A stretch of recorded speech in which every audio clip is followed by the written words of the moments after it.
if I could do this again, I would have started 20 years ago. Wow. Yeah.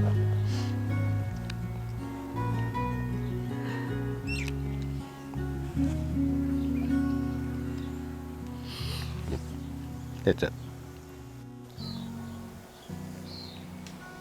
This lifestyle, I feel, has made us deeper thinking. I think we appreciate each and every little thing that we've got, and we also understand the effect that we have on, not just on us, but on our land and on our planet. You know, we can see a much more global picture as well.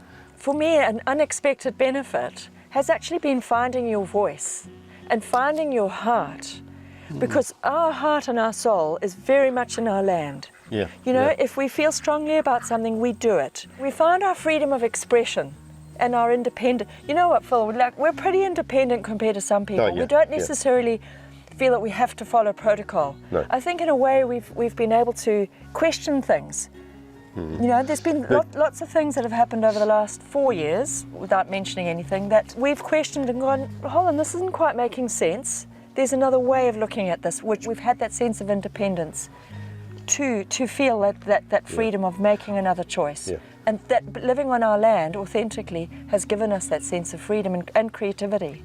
There's so much scope. I mean, we've only just scratched the potential here, really. We're only just on the start. We're only on step one. There's so much other potential.